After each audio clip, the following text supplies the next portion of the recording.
একজন গার্জিয়ানকেও আমি এই পর্যন্ত দেখি নাই যারা শিক্ষামন্ত্রীর পদত্যাগ চায়। সবাই বলতেছে, প্রত্যেকটা গার্জিয়ান বলতেছে যে শিক্ষামন্ত্রী ঠিক আছে, এই শিক্ষামন্ত্রী দরকার। কারণ অধিকাংশ স্টুডেন্টরাই, বিশেষ করে এই এজের স্টুডেন্টরাই পরিবারের কথা শুনে না।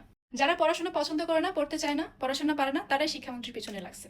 কারণ তারা নকল করতে পারবে না, গাড় ঘোরাতে পারবে না, পড়াশোনা অনেক হার্ড হয়ে যাচ্ছে, এগুলো তাদের কাছে মনে হচ্ছে।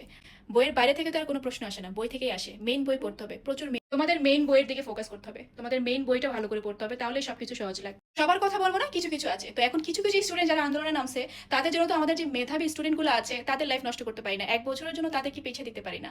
এই পরীক্ষার ডেট যত পিছাইতে থাকবে, এন্ড পিছানোরও কোনো রিজন আমি দেখতেছি না। এখন ওয়েদারও ঠিক হয়ে গেছে। যেই জায়গাটা চিটাগাঙে অনেক বেশি খারাপ অবস্থা ছিল, সেখানে পরীক্ষা স্থগিত করা হয়েছে। ঢাকার মধ্যে পরীক্ষা স্থগিত করার মতো কোনো রিজন আমি দেখতে পাচ্ছি না। আর যে স্টুডেন্টগুলো রাস্তার মধ্যে নেমে আন্দোলন করতেছে, এগুলো এক একটা বেয়াদব।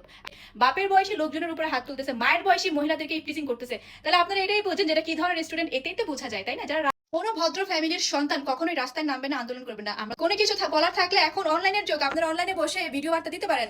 এটা এটা শিক্ষামন্ত্রীর চোখ পর্যন্ত পৌঁছাবে, সরকারের চোখ পর্যন্ত পৌঁছাবে।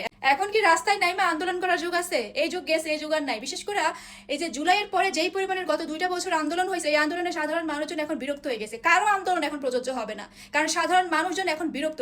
সবার জীবনযাত্রা কঠিন হয়ে যায় এই আন্দোলনের কারণে। আপনারা কি বুঝতে পারতেছেন? সাধারণ মানুষজন এখন সবাই বিরুদ্ধে চলে গেছে।